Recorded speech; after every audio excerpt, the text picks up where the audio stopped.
Dear M D CAT students, E CAT students और बाकी तमाम एंट्री टेस्ट के जो स्टूडेंट्स हैं, अस्सलाम वालेकुम। कैसे हैं आप सब लोग? ठीक हैं, खैरियत से हैं? कैसी चल रही है आपकी तैयारी और कहाँ कहाँ से कौन कौन सी बुक से आप तैयारी कर रहे हैं? आपकी तैयारी में आपका हाथ बटाने के लिए मैं भी मैदान में आ गया हूँ और मैं कुछ MCQs जो कि पास्ट पेपर्स में आ चुके हैं, रिपीट हो चुके हैं, रिपीट होंगे, वो आपको पढ़ाऊँगा। चैप्टर नंबर 12 जिसका नाम इलेक्ट्रोस्टैटिक्स है, फिज़िक्स क्लास 12 का, वहाँ से हमने शुरू किया हुआ है। इससे पहले मैं 10 MCQs आपको पढ़ा चुका हूँ, जिनकी डिटेल्ड 2 वीडियोस 5-5 MCQs की मैं अपलोड कर चुका हूँ। ये उनके आंसर्स हैं जो इस वक्त आप देख सकते हैं स्क्रीन के ऊपर। जो करेक्ट आंसर है उसको मैंने टिक किया हुआ है। Question number 1, 2, 3, 4, 5, 6, 7, 8, 9 and 10। ये 10 MCQs अब तक मैं पढ़ा चुका हूँ। इसमें से बहुत सारे MCQs जो है वो बहुत अच्छे और बहुत दफ़ा रिपीट हो चुके थे। आज का जो हमारा टॉपिक है वो क्वेश्चन नंबर 11 से शुरू होगा। तो बगैर कोई टाइम ज़ाया किए शुरू करते हैं क्वेश्चन नंबर 11। इसकी स्टेटमेंट पढ़ते हैं। The value of Coulomb's constant K in Coulomb's law of electrostatic force F is equal to 1/4 pi epsilon naught Q1 Q2 over R cube unit vector और एस। ये जो फार्मूला है हमारे पास, जिसको हम सिंपल ऐसे भी लिख सकते हैं, F is equal to K Q1 Q2 over R square. Simple ऐसा भी लिखा जा सकता है। और अगर हम इसको वेक्टर फॉर्म में लिखते हैं तो ये जो इक्वेशन है ऐसा भी बनाया जा सकता है। इसमें ये जो K है जिसकी अपनी वैल्यू 1/4 पाई एप्सिलॉन नॉट है, ये इसकी इक्वेशन है और इसकी वैल्यू होती है, आपको याद होगा, ये इन्फॉर्मेशन बेस्ड क्वेश्चन है। इन्फॉर्मेशन बेस्ड क्वेश्चन है।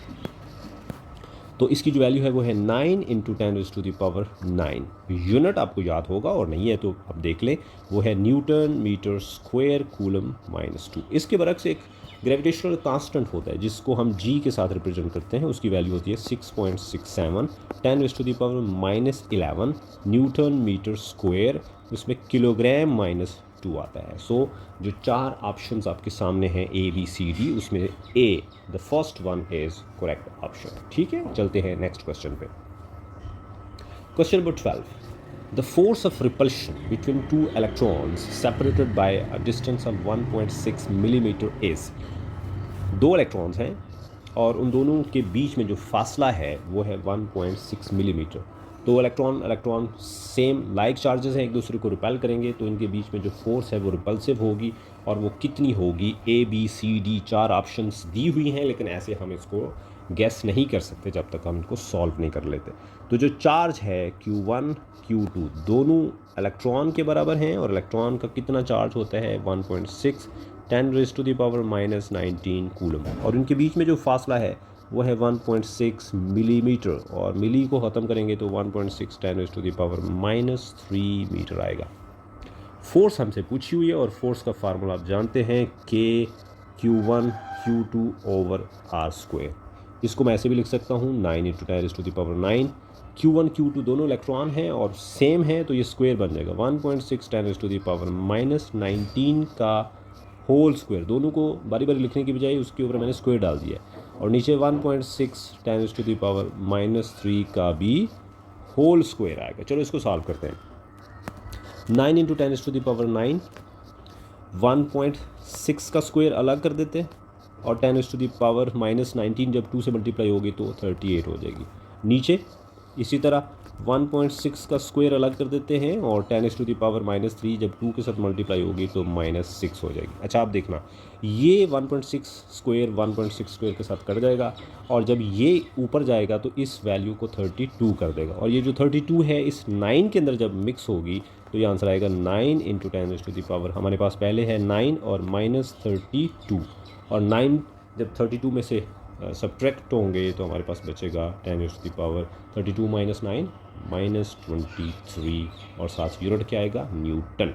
सो अब आप देख सकते हैं जो गिवन ऑप्शन थी, 4 ऑप्शन थी आपके पास, उनमें से option D that is 9.0 10⁻⁻23 Newton is correct. ठीक है, नेक्स्ट आगे चलते हैं।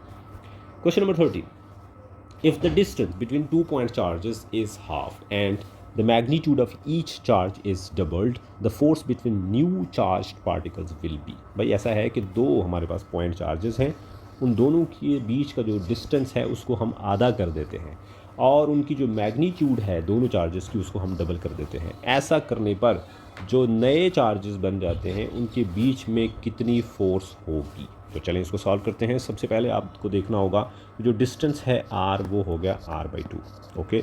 और जो चार्जेस हैं q1 वो हो गया 2q1 और जो चार्ज q2 था वो हो गया 2q2। तो अब देखना है कि फोर्स कितनी है। F = K q1 q2 over r²। इसमें आप K q1 q2 दोनों की जगह आप रखेंगे 2q1 2q2 और नीचे r की जगह आप रखेंगे r/2 का स्क्वायर, ओके। इसको सॉल्व करते हैं।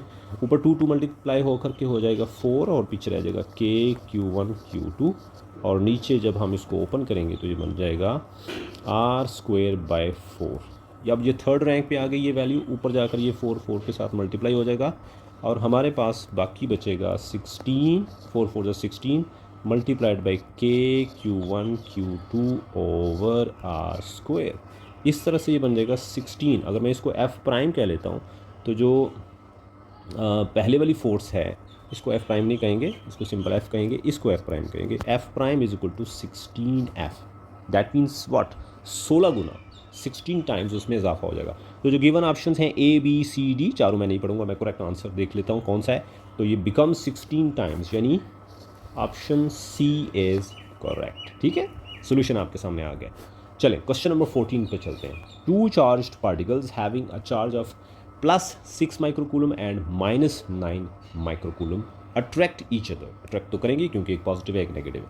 With a force of 36 Newton if a charge of -6 microcoulomb is given to both of these particles, the force between them will be। अच्छा भाई, ऐसा है कि दो चार्जेस हैं हमारे पास, एक पॉजिटिव है एक नेगेटिव। एक है +6 माइक्रोकूलम और दूसरा है -9 माइक्रोकूलम। उन दोनों के बीच में जो फोर्स है वो है 36 न्यूटन। अब -6 माइक्रोकूलम का चार्ज दोनों को देते हैं, इसको भी और इसको भी। तो जो नए चार्ज पार्टिकल्स बनेंगे उनके बीच में कितनी फोर्स होगी। Options A B C D आपके सामने हैं, हम इसको सॉल्व करते हैं। पहला जो चार्ज है Q1 वो था 6 माइक्रोकूलम, पॉजिटिव 6 माइक्रोकूलम। उसमें हमने ऐड किया -6 माइक्रोकूलम को, तो एक पॉजिटिव है एक नेगेटिव है, दोनों कैंसिल होकर के बाकी बचेगा 0। दूसरे नंबर पे जो Q2 है हमारा वो था -9 माइक्रोकूलम, उसमें आपने ऐड किया -6 माइक्रोकूलम, तो ये दोनों प्लस होकर -15 माइक्रोकूलम हो जाते हैं। अब Q1 है 0 और Q2 है -15 माइक्रोकूलम, और इन दोनों के बीच में एक तरफ 0 है और दूसरी तरफ है -15 माइक्रोकूलम। इनके बीच में कोई फोर्स नहीं होगी क्योंकि बेसिकली यहाँ एक ही चार्ज है, जो दूसरा तो 0 हो गया। तो इस तरह से A B C D 4 option में जो करेक्ट आंसर है वो है 0 न्यूटन। नाइदर अट्रैक्टिव नार रिपल्सिव, क्योंकि चार्ज ही एक बचा है, एक तो 0 हो गया, तो उनके बीच में ना कोई अट्रैक्टिव ना ही कोई रिपल्सिव फोर्स होगी। So option D is correct. Next question पे चलते हैं। 15 क्वेश्चन कुछ इस तरह से है। How many electrons constitute a charge of 1 coulomb 1c। कितने चार्ज, कितने इलेक्ट्रॉन्स मिल करके 1 कूलम चार्ज बनाते हैं। Option A B C D आपके सामने हैं। चलो इसको सॉल्व करते हैं। सबसे पहले हमें पता है कि जो चार्ज होता है जिसको हम Q के साथ रिप्रेजेंट करते हैं वो बराबर होता है N multiplied by E। Simple इसको NE भी लिखा जा सकता है। इसमें N जो है नंबर ऑफ इलेक्ट्रॉन्स हैं और E charge on a single electron है। हमसे यहाँ पूछा उसने N, तो कोई बात नहीं है, हम क्या करेंगे N को इधर रखेंगे और E को दूसरी तरफ ले जाएंगे और Q के साथ डिवाइड कर देंगे। अब Q कितना है 1 कूलम और E की वैल्यू कितनी होती है 1.6 × 10⁻⁹ कूलम। अच्छा बच्चे देखना, ये जो कूलम है कूलम के साथ कट गया और बाकी जो हमारे पास बचा उसमें पावर ऊपर ले जाते हैं और हमारे पास बचेगा 1/1.6 और पावर ऊपर चली गई और बन गई +19। और अगर मैं पावर को कम कर देता हूँ, ऐसे कर देता हूँ 100, ठीक है, और हमारे पास हाँ इसको 100 की बजाय ना 10 कर लेता हूँ और नीचे रह जाएगा मेरे पास 1.6 और 10⁻18 हो जाएगा, ठीक है। बल्कि हम इसको ऐसे भी कर सकते हैं, ज़रा मैं आपको एक और तरीके से बताता हूँ। हम ऐसा करेंगे कि ये 1 के बीच में जो पॉइंट है इसको ख़त्म कर देते हैं, तो ऊपर बन जाएगा 10 और नीचे आ जाएगा 16 और मल्टीप्लाइड बाई 10⁻19। अब मैं क्या करता हूँ, पावर को थोड़ा और कम कर देता हूँ, 1 कम कर देता हूँ, तो ये जो 10 है 100 हो जाएगा और पावर हो जाएगी 18 और नीचे आ गया मेरे पास 16। अब मुझे क्या करना है, 100 को डिवाइड करना है 16 के साथ। आपको पता है कि 16 6 बार 16 6 टाइम्स होता है 96। चलो भाई इसको माइनस करो, बाकी बचा आपके पास 4, इधर लगा पॉइंट, इधर लगा 0।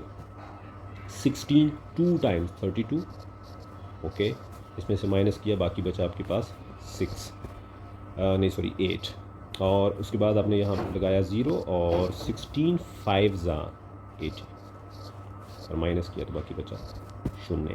तो इसका मतलब है हमारे पास आंसर आ रहा है 6.25 मल्टीप्लाइड बाई 10⁻18। अब क्लियर कट आपको पता चल रहा है कि जो गिवन ऑप्शंस हैं ए बी सी डी, इसमें से कौन सी ऑप्शन सही है। Option C, that is 6.25 10⁻18 electrons. ठीक है, आप इसको किसी और तरीके से भी कर सकते हैं, और अगर आप सिंपल कोई टेस्ट जो है जिसमें कैलकुलेटर अलाउड है वो कर रहे हैं तो फिर तो सिंपल कैलकुलेटर लगाकर आप इसका आंसर निकाल सकते हैं। मैं यहाँ पर्टिकुलरली उन लोगों को डील कर रहा हूँ, उन लोगों के साथ मैं मुखातिब हूँ जो एंट्री टेस्ट की तैयारी कर रहे हैं और जहाँ कैलकुलेटर अलाउड नहीं होता, इसलिए मैं इतनी लंबी चौड़ी कैलकुलेशंस कर रहा हूँ। So option C is correct. यहाँ हमारे 15 MCQs कंप्लीट हुए हैं। नेक्स्ट वीडियो में मैं 16 से लेकर 20 तक आपके साथ ये जो 5 MCQs है डिस्कस करूँगा। ठीक है, अच्छे से तैयारी करें। गुड बाय, अल्लाह हाफिज़।